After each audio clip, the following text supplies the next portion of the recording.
தீர்க்கதரிசியின் புஸ்தகம் 2ஆம் அதிகாரம் அதன் 11, 12 வசனத்தை ஒருவர் சத்தமா வாசிக்கலாம். யூதா ஜனங்கள் துரோகம் பண்ணினார்கள். இஸ்ரவேலிலும் எருசலேமிலும் அருவருப்பான காரியம் செய்யப்பட்டது. கர்த்தர் சிநேகிக்கிற பரிசுத்தத்தை யூதா ஜனங்கள் பரிசுத்த குலைச்சலாக்கி அந்நிய தேவதையின் குமாரத்திகளை விவாகம் பண்ணினார்கள். அல்லேலூயா. கரங்களை தட்டுற அல்லேலூயா சொல்லுங்க. அல்லேலூயா. கரங்களை அசைத்த தேவனுடைய பிள்ளைகள் அல்லேலூயா சொல்லுங்க. அல்லேலூயா. யூதா ஜனங்கள் துரோகம் பண்ணினார்கள் என்று சொல்லி ஆண்டவர் வேதனையோடு தீர்க்கதரிசியை கொண்டு தீர்க்க தரிசனம் உரைக்கிறார். இந்த யூதா ஜனங்களை குறித்து உங்களுக்கு தெரியும். யாக்கோபுடைய 12 கோத்திர பிதாக்களில ஒரு கோத்திர புதல்வனாக பெற்றெடுக்கப்பட்ட மனிதன் தான் யூதா. அல்லேலூயா. யாக்கோபுக்கு ஆண்டவர் 12 பிள்ளைகளை கொடுத்தார். 12 பேரும் 12 கோத்திர பிதாக்கள். அல்லேலூயா. அதுல ஒரு மகன் தான் யூதா. யூதாவும் ஒரு பெரிய கோத்திரமாக காணப்படுகிறது. இந்த யூதா என்றால் கர்த்தருக்கு துதி என்று அர்த்தம். அல்லேலூயா. யூத ஜனங்கள் என்றால் கர்த்தரை துதிக்கிற ஜனங்கள் என்று அர்த்தம். அல்லேலூயா. ஆண்டவர் ஏசாயா தீர்க்கதரிசியை கொண்டு சொல்லும் பொழுது, இந்த ஜனத்தை நான் எனக்கென்று ஏற்படுத்தினேன், இவர்கள் என் துதியை சொல்லி வருவார்கள் என்று சொல்லி ஆண்டவர் தீர்க்க தரிசனம் உரைத்திருக்கிறதை நாம் பார்க்க முடிகிறது. அப்ப 12 கோத்திர பிதாக்கள் இஸ்ரவேலில் இருந்தாலும் 12 கோத்திர ஜனங்கள் இஸ்ரவேல் ஜனங்களிலே பெருகி கொண்டிருந்தாலும் அதில விசேஷமான கோத்திரமாக தேவன் தெரிந்து கொண்டு தேவன் தம்மை துதிக்கிறதற்கு ஏற்படுத்தின கோத்திரம் தான் யூதா கோத்திரம். அல்லேலூயா. அது மட்டுமல்ல, யூதா கோத்திரம் ஆண்டவருக்கு பரிசுத்தமான கோத்திரம். ஆண்டவருக்கு பரிசுத்தமாக வாழும்படி மற்றவர்களை விட்டு ஆண்டவர் அவர்களை வேறு பிரித்து எடுத்து விசேஷமாக பரிசுத்தப்படுத்தி நடத்தி கொண்டிருந்தார். ஏனென்றால் யூதா கோத்திரத்தில் தான் ஆண்டவராக இயேசு கிறிஸ்து இரட்சகராக வெளிப்பட்டு உலக இரட்சகராக இருந்து செயல்படுகிறார். எதற்காக அவர் உயிரோடு எழும்பினார் என்றால், நமக்குள்ளே வந்து வாசம் பண்ணி நம்மை நித்திய இரட்சிப்புக்குள்ளே நடத்தி நமக்கு நித்திய ஜீவனை தந்து பரலோக ராஜ்யத்தில் கூட்டி சேர்க்கிறதற்காகத்தான் ஆண்டவர் இன்றைக்கு கல்லறையில் இருந்து உயிரோடு எழும்பி நமக்குள்ளே உயிருள்ள தேவனாக ஜீவ வார்த்தையாக பரிசுத்த ஆவியானவராக வாசம் பண்ணி கொண்டிருக்கிறார். பரலோக ராஜ்யத்தில் மெய்யான தேவனாக நித்திய ஜீவனாக பிதா குமாரன் பரிசுத்த ஆவி என்கிற திருத்துவ தேவனாக இருந்து ஆளுகை செய்கிறவராக இருக்கிறார். அல்லேலூயா. அல்லேலூயா. இந்த ஆண்டவர் நமக்கு இரட்சகராக பூமியில வெளிப்படுகிறதற்கு ஆண்டவர் தெரிந்து கொண்ட கோத்திரம் தான் யூதா கோத்திரம். அல்லேலூயா. ஆண்டவராக இயேசு கிறிஸ்து பரிசுத்தமுள்ள தேவன். அல்லேலூயா. அவர் இந்த பூமியில பிறக்க வேண்டுமானால் பரிசுத்தமுள்ள ஜனங்கள் வேண்டும். அந்த பரிசுத்தமுள்ள ஜனங்களுடைய நடுவில் தான் இயேசு கிறிஸ்து ஒரு ஸ்திரீனுடைய கர்ப்பத்தில் வந்து பிறக்க வேண்டும். ஆகையால் தான் யூதா கோத்திரத்து மக்களை ஆண்டவர் வேறு பிரித்து எடுத்து அந்த ஜனங்களை விசேஷமாக பரிசுத்தப்படுத்தி ஆண்டவருக்கு என்ன செய்தார்? பரிசுத்த ஜனங்களாக நடத்தி கொண்டிருந்தார். அல்லேலூயா. இந்த யூத ஜனங்கள் ஆண்டவருடைய நியாய பிரமாணத்தின்படி வாழாதபடிக்கு, ஆண்டவருக்கு என்று பரிசுத்தமாக வாழாதபடிக்கு, ஆண்டவரை துதித்து வாழாதபடிக்கு ஆண்டவருக்கு துரோகம் பண்ணினார்கள். கர்த்தருக்கு விரோதமாக துரோகம் பண்ணினார்கள். அல்லேலூயா. அல்லேலூயா. அல்லேலூயா. ஆண்டவர் வேதனைப்படுகிறார். நான் எனக்கென்று இந்த ஜனங்களை ஏற்படுத்தி என் துதியை சொல்லி வருவார்கள் என்று ஏற்படுத்தினேனே, இந்த ஜனங்களை எல்லா ஜனங்களிடத்திலிருந்து வேறுபிரித்து பரிசுத்தம் பண்ணி பரிசுத்த ஜனங்களாக வழி நடத்தினேனே, இந்த ஜனங்களுக்குள்ளதான் நான் வந்து பிறக்க வேண்டும் என்று சொல்லி என்னுடைய திட்டத்தையும் சித்தத்தையும் தீர்மானத்தை நிறைவேற்ற வேண்டும் என்று தெரிந்து கொள்ளப்பட்ட ஜனங்களாக இருந்து இவர்களுக்கு நான் நியாய பிரமாணங்களை கொடுத்து விசேஷித்த முதல் பலன்களாக நடத்தி கொண்டிருந்தேனே, ஆனா இந்த ஜனங்கள் என் வழியில நடக்காதபடிக்கு, என் நியாய பிரமாண வசனங்களை கை கொள்ளாதபடிக்கு, எனக்கென்று பரிசுத்தமா வாழாதபடிக்கு, என்னை துதித்து ஆராதித்து என் நாமத்தை மகிமைப்படுத்தி வாழாதபடிக்கு எனக்கு விரோதமாக துரோகம் பண்ணினார்கள். அல்லேலூயா, அல்லேலூயா. எனக்கு அன்பான கர்த்தருடைய பிள்ளைகளே, ஒரு மனுஷன் இன்னொரு மனுஷனுக்கு துரோகம் பண்ணினா அது பயங்கரமான வேதனை உள்ள காரியமா இருக்கும். ஒரு மனுஷி இன்னொரு மனுஷிக்கு துரோகம் பண்ணினா அது பயங்கரமான வேதனை உள்ள காரியமா இருக்கும். அதுபோல ஒரு மனிதனும் இன்னொரு மனிதனுக்கு விரோதமாக துரோகம் பண்ணும் பொழுது அது ஒரு பயங்கரமான வேதனையான காரியமா காணப்படுகிறது. துரோகத்தை நம்மால தாங்கிக் கொள்ள முடியல. அல்லேலூயா. பாருங்கள், ஆண்டவர் தமக்கென்று ஏற்படுத்தின ஜனங்களும், நம்பிக்கைக்குரியவர்களாக ஆண்டவர் ஏற்படுத்தின ஜனங்களும் ஆண்டவருக்கு விரோதமாக துரோகம் பண்ணினார்கள். அல்லேலூயா. ஆகையால் யூதா ஜனங்கள் துரோகம் பண்ணினபடினாலே கர்த்தராகிய தேவனுக்கு அது பொறுக்க முடியல. என் ஜனங்கள் எனக்கு விரோதமாக துரோகம் பண்ணினார்களே என்று சொல்லி ஆண்டவர் அங்கோடு தீர்க்கதரிசியை கொண்டு தீர்க்க தரிசனம் உரைக்கிறார். யூதா எனக்கு விரோதமாய் துரோகம் பண்ணினார்கள், யூதா துரோகம் பண்ணினது என்று ஆண்டவர் சொல்லுகிறார். அல்லேலூயா. இன்னைக்கு பாருங்க, ஆண்டவராகிய இயேசு கிறிஸ்துவின் ரட்சிப்பை பெற்றவர்கள் கூட ஆண்டவருடைய சபையில வந்து அவருடைய அன்பை ருசித்து இடைவிடாமல் அவரை ஆராதித்து சேவித்து அவருடைய ஆசீர்வாதங்களை, நன்மைகளை, அவருடைய கிருபையும் ஈவையும் பெற்ற ஜனங்கள் கூட இன்னைக்கு ஆண்டவருடைய சபையில வந்து அவரை ஆராதிக்கவும் சேவிக்கவும் விருப்பம் இல்லாதபடி அவரை விட்டு விலகி போய் ஆண்டவருக்கு விரோதமான துரோகம் செய்து வாழுகிற மக்களை பார்க்க முடிகிறது. சபைக்கு விரோதமாக கலகம் பண்ணி துரோகம் செய்து வாழ்கிற ஜனங்களை பார்க்க முடிகிறது. ஊழியக்காரர்களுக்கு விரோதமாக, ஊழியக்காரிகளுக்கு விரோதமாக பேசி துரோகம் செய்கிற ஜனங்களாக வாழ்ந்து கொண்டிருக்கிறார்கள். அல்லேலூயா. இப்படிப்பட்ட ஜனங்களை பார்த்தோம் கர்த்தராகிய இயேசு கிறிஸ்து அங்கலாய்த்து கொண்டிருக்கிறார். இந்த ஜனங்களுக்காக அல்லவா நான் கல்வாரி சிலுவையிலே பாட அனுபவித்து ரத்தம் சிந்தி ஜீவனை கொடுத்து 3ஆம் நாள் கல்லறையில் இருந்து நான் உயிரோடு எழும்பி பிரத்யட்சமாக ஜீவனுள்ள தேவனாக இருக்கிறேன் என்று தரிசனம் கொடுத்து இந்த மக்களுக்குள்ள அல்லவா நான் ஜீவ வார்த்தையாக பரிசுத்த ஆவியாக வந்து வாசம் பண்ணி கொண்டிருந்தேன். இந்த ஜனங்கள் என்னை விட்டு விலகி போய் எனக்கு விரோதமாக கலகம் பண்ணி துரோகம் பண்ணுகிறார்களே என்று சொல்லி ஆண்டவர் சபை மக்களை குறித்து ஆண்டவர் வேதனை உள்ளவராக காணப்படுகிறார். அல்லேலூயா. யூதா ஜனங்கள் என்ன துரோகம் பண்ணினார்கள்? நீங்க நினைக்கலாம் அவர்கள் ஆண்டவருக்கு விரோதமாக என்ன துரோகம் பண்ணினார்கள், என்ன துரோகம் பண்ணியிருப்பார்கள் என்று சொல்லி ஒருவேளை நீங்க அறிய விரும்பலாம். அவர்கள் என்ன துரோகம் பண்ணினார்கள் என்று பார்ப்போமானால் அதே வசனத்தில் சொல்லப்பட்டிருக்கிறது, அவர்கள் எருசலேமிலும் இஸ்ரவேலிலும் அருவருப்பான காரியங்களை செய்தார்கள். அல்லேலூயா. அருவருப்பான காரியங்களை செய்தார்கள்.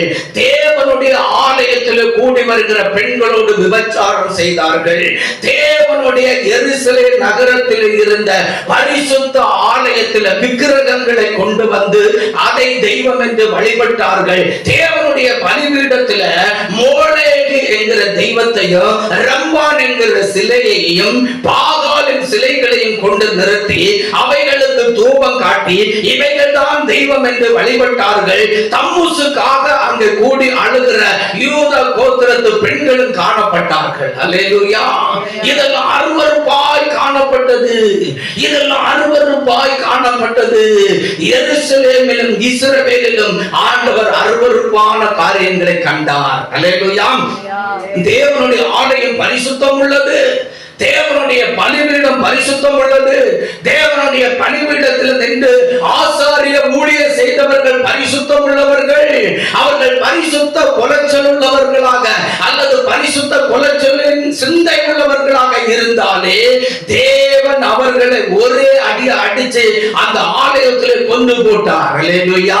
ஆகையால் பிரதான ஆசாரியர்கள் தேவ ஆலயத்தில் நின்று எருசலேமில் இருந்த தேவாலயத்தில் நின்று பணிவிடை செய்கிறவர்கள் ஏதாவது குற்றம் புரிந்தாலோ கெட்ட சிந்தை உள்ளவர்களாக இருந்து ஆசாரிய ஊழியர் செய்தாலோ அது நிமித்தம் தேவனுடைய கோபம் அவர்கள் மேல வெளிப்பட்டு தேவன் அவர்கள் அடித்து கொண்டு போடும் பொழுது ஆசாரியர்களுடைய பிரேதத்தை தேவாலயத்துக்குள்ள போய் எடுக்கிறதற்கு வெளியில நிற்கிற மக்களுக்கு அதிகாரம் இரக்கம் இல்லாதபடினாலே ஆசாரியர்கள் கர்த்தருடைய கோபத்துக்குள்ளாகி கர்த்தருக்கு அருவருப்பான சிந்தை உடையவர்களாக இருந்து பலி செலுத்தினபடினாலே ஆராதனை செய்தபடினாலே கர்த்தர் அவர்களை கொன்று போட்டார் என்று அறிந்து அவர்களை பாருங்கள் உள்ளே இருந்து வெளியே கொண்டு வந்து அவர்களை அடக்கம் பண்ணுகிறதற்காக அவர்கள் ஆசாரியர்கள் கர்த்தருடைய சந்நிதியிலே கர்த்தராலே அடிக்கப்பட்டு செத்து போனார்கள் என்கிறத அறிகிறதற்காக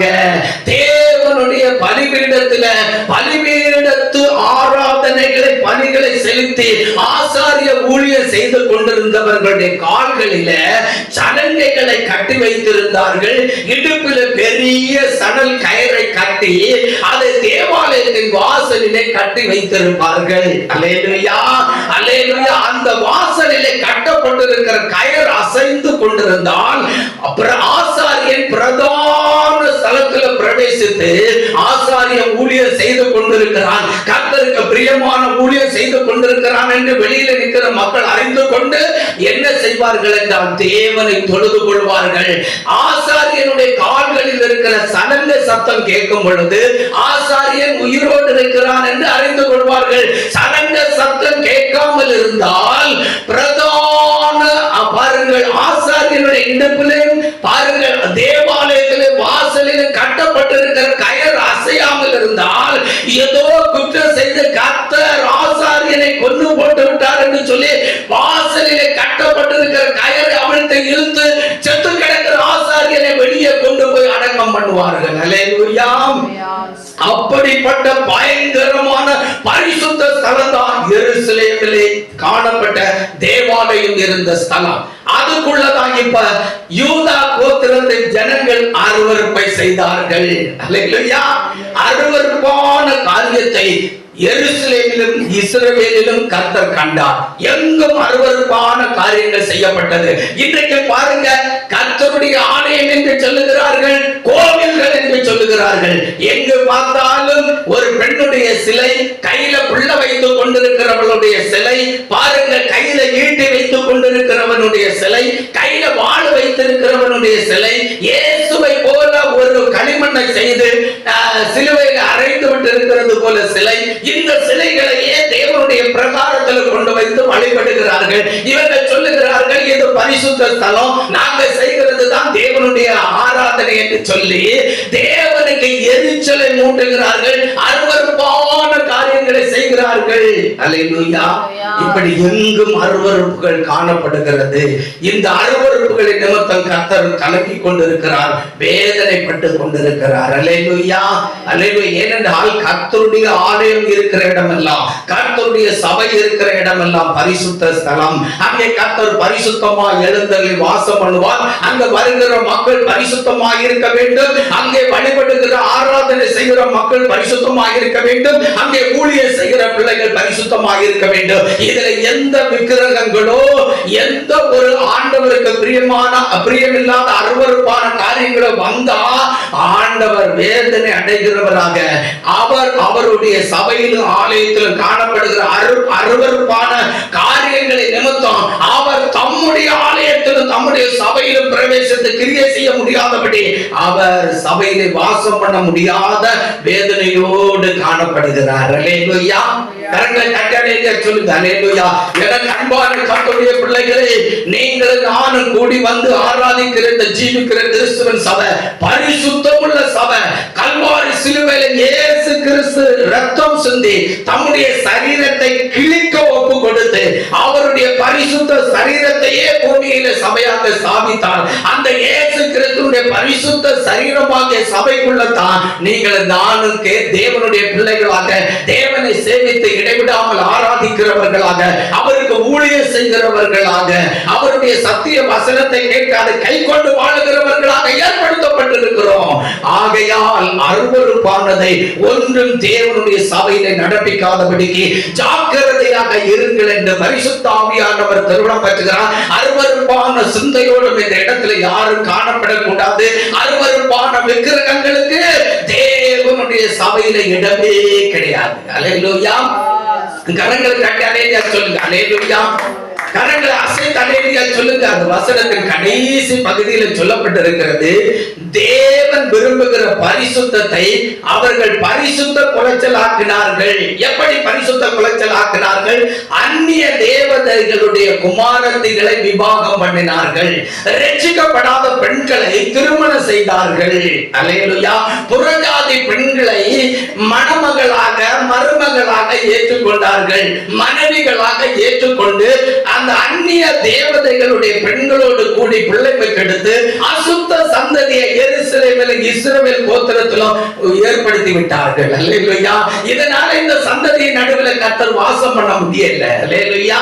ஏனென்றால் ஆண்டவர் பரிசுத்தம் உள்ளவர். பரிசுத்த சந்ததியை ஆண்டவர் உருவாக்கி பரிசுத்த சந்ததியில இயேசு வந்து பிறந்து பரிசுத்த இரட்சகராக இயேசு பாருங்கள் எல்லா மக்களுக்கும் பாட அனுபவித்து ரத்தம் சிந்து மரித்து மூன்றாம் நாள் உயிரோடு எழுப்பி பரிசுத்த ஜனங்களை உருவாக்கி பரலோக ராஜ்யத்தில் கொண்டு சேர்க்க தீர்மானித்தார். அதற்கு பரிசுத்த ஸ்திரீகள் யூதா கோத்திரத்தில் காணப்பட வேண்டும் என்று ஆண்டவர் காத்திருந்தார். ஆனால் அப்படி காத்திருந்த ஆண்டவருக்கு ஏற்ற பரிசுத்த ஸ்திரீகள் யூதா கோத்திரத்தில் இல்லாமல் போகும்படி யூதா கோத்திரத்தில் உள்ள ஆண்கள் அந்நிய தேவதைகளின் பெண்களை திருமணம் பண்ணி அந்நிய தேவதையோடு மோகாக்கினையில வந்து அந்நிய தேவதையுடைய பெண்களோடு பிள்ளை பெற்றெடுத்து அசுத்த சந்ததிகளை உருவாக்கி கர்த்தர் விரும்பின பரிசுத்தத்தை பரிசுத்த குலைச்சல் ஆக்கினார்கள். அல்லேலூயா சொல்லுங்க. அல்லேலூயா. அல்லேலூயா. இது நிமித்தம் ஆண்டவர் வேதனை அடைந்தார். இது நிமித்தம் ஆண்டவர் வேதனை அடைந்தார். இன்றும் ரட்சிக்கப்படாத பெண்களை திருமணம் செய்து குடும்பத்தில் எவ்வளவு வேதனைப்படுகிறார்கள். ரட்சிக்கப்படாத ஜனங்களை திருமணம் செய்து பெண்களும் எவ்வளவு வேதனை அனுபவிக்கிறார்கள். என அன்பான கர்த்தருடைய பிள்ளைகளே, நீங்கள் ரட்சிக்கப்பட்ட புருஷனுக்கு வாழ்க்கைப்பட வேண்டும். நீங்கள் ரட்சிக்கப்பட்ட புருஷனோடு குடும்பம் நடத்த வேண்டும். உங்கள் பிள்ளைகளுக்கு திருமணம் செய்யும் பொழுது ரட்சிக்கப்பட்ட புருஷனுக்கு திருமணம் செய்து வைக்க வேண்டும். உங்களுடைய பாருங்கள் பிள்ளைகளுக்கு நீங்கள் திருமணம் பண்ணும் பொழுது கூட ரட்சிக்கப்பட்ட பெண்களை தான் திருமணம் பண்ணி வைக்கணும். அல்லேலூயா. அதை தான் தேவன் விரும்புகிறார். அதை தான் தேவன் விரும்புகிறார். ஆண்டவர் விரும்பாத எந்த காரியத்தை நீங்க துணிகரமாக செய்துவிட்டு ஆண்டவர் பார்த்துக் கொள்வார், அவர் ரட்சிப்பார், என் ஜெபம் ஒருபோது வீண் போகாது என்று சொன்னால் ஆண்டவர் சொல்வார், மதியினமான ஜனமே, நான் உங்களை பரிசுத்தப்படுத்தி பரிசுத்த சந்ததியை உருவாக்க அல்லவா உங்களுக்காக கல்வாரி சிலுவையில் ரத்தம் சிந்தி முதல் பலன்களாக அல்லவா உங்களை மீட்டுக் கொண்டு ராஜ்யத்தில் கூட்டி சேர்க்க இவ்வளவு பாடுகளை அனுபவித்தேன். நீங்க உங்க சுய இச்சைகளின் படி செய்துவிட்டு கர்த்தர் பார்த்துக் கொள்வார், கர்த்தர் ரட்சிப்பார் என்று சொல்லி பழியை என் மேல ஏன் போடுகிறீர்கள் என்று ஆண்டவர் கேட்பார். அல்லேலூயா. ஜாக்கிரதையாக இருங்கள் தேவனுடைய பிள்ளைகளை. அந்நிய தேவதைகளுடைய குமாரத்திகளோடு நீங்கள் சம்பந்தம் கலக்க கூடாது. அந்நிய தேவதைகளுடைய குமாரர்களோடு உங்களுடைய பிள்ளைகள் சம்பந்தம் கலக்காதபடிக்கு காத்துக் கொள்ள வேண்டும். அல்லேலூயா. ஒரு ரட்சிக்கப்பட்ட புருஷனுக்கு ஒரு ரட்சிக்கப்பட்ட பெண்ணு தான் மனைவியா வர வேண்டும். ஒரு ரட்சிக்கப்பட்ட பெண்ணுக்கு ஒரு ரட்சிக்கப்பட்ட புருஷன் தான் புருஷனாக வர வேண்டும். அதை தான் தேவன் விரும்புகிறார். அல்லேலூயா. அப்பொழுதுதான் அது பரிசுத்த சந்ததியாக மாறுகிறது. அல்லேலூயா. ஒருவேளை அவர்களுக்குள்ள சின்ன சின்ன அவிசுவாசமான எண்ணங்கள் இருந்தா கூட நீங்கள் விசுவாசத்தினாலே நீங்கள் ஆண்டவருக்குள்ள வேரூன்றி வளர்கிறபடினாலே உங்கள் விசுவாசத்தினாலே உங்கள் புருஷனுடைய அவிசுவாசத்தை நீக்கி அவர்களை பரிசுத்தமாக்க உங்களாலே கூடும். அல்லேலூயா. ஏனென்றால் உங்களுடைய விசுவாசமும் பரிசுத்தமும் உங்கள் புருஷனுக்குள்ள கடந்து செல்லும் பொழுது அவர்களை பரிசுத்தமாக்கும். அல்லேலூயா. அல்லேலூயா. நீங்கள் பாவம் செய்கிறவர்களை, குடித்து வெறித்துக் கொண்டிருக்கிறவர்களை, வேசித்தனம் பண்ணுகிறவர்களை, விபச்சாரம் செய்கிறவர்களை திருமணம் செய்து அந்நிய தேவதைகளுடைய குமாரர்களை குமாரத்திகளை விவாகம் பண்ணி வாழ்ந்தால் கேடு கெட்டு போவீர்கள், நீங்கள் அழிந்து போவீர்கள் என்கிறது நிச்சயம். அல்லேலூயா. பரிசுத்த ஆவியானவர் எச்சரித்து பேசுகிறார். ஆகையால் எனக்கு அன்பான கர்த்தருடைய பிள்ளைகளே, கர்த்தர் விரும்புகிற பரிசுத்தத்தை உங்கள் வாழ்க்கையில காத்துக் கொள்ளுங்க. பரிசுத்த குலைச்சல் வராதபடி நீங்கள் ஜாக்கிரதையாக நடந்து கொள்ளுங்க. இந்த புருஷன் தான் வேணும், இவனோடு நான் சேர்ந்தா ஊழியம் செய்வேன் என்று நீங்க எண்ணினா நீங்கள் தீட்டுப்படுவீர்கள். இந்த மனைவி தான் வேணும், இந்த மனைவியோடு நான் வாழ்ந்தா நான் செல்வ சீமாட்டியாக வாழ்ந்து விடுவேன் என்று நினைத்தால் நீங்கள் தீட்டுப்படுவீர்கள் என்கிறது நிச்சயம். அல்லேலூயா. நீங்கள் தீட்டுப்படாதபடிக்கு ஜாக்கிரதையாக இருந்து ஆண்டவருடைய வருகையில ஒரு கரைகளும் இல்லாதபடி முதல் பலன்களாக மீட்டுக் கொள்ளுகிறதற்கு ஜாக்கிரதையாக இருங்கள் என்று பரிசுத்த ஆவியானவர் திருவிழம் பெற்றுகிறார். கர்த்தர் உங்களை ஆசீர்வதிப்பார்.